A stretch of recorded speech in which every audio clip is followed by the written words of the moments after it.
ഗ്രാമിക ന്യൂസിലേക്ക് സ്വാഗതം. രാജ്യത്ത് മൊബൈൽ ഫോൺ വിളിയും ഡാറ്റ ഉപയോഗവും ചിലവേറുമെന്ന് ഉറപ്പായി കഴിഞ്ഞു.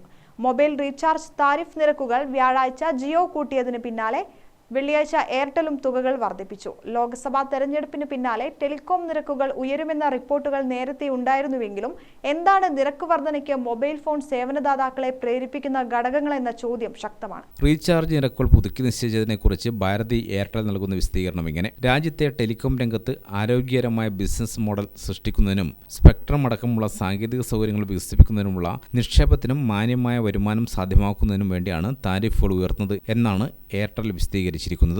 വാർത്താ ഏജൻസിയായ ANI റിപ്പോർട്ട് ചെയ്തതാണ് ഇക്കാര്യം.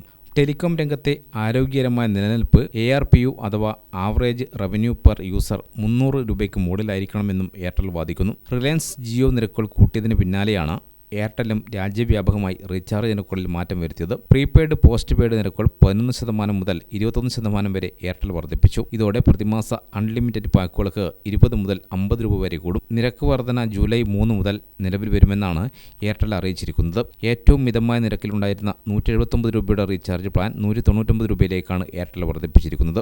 28 ദിവസത്തേക്ക് 2 GB ഡാറ്റയും പരിമിതികളില്ലാത്ത കോളിംഗ്, ദിവസം 100 സൗജന്യ SMS വീതവുമാണ് ഈ പാക്കേജിൽ ലഭിക്കുന്നത്. News desk Gramika.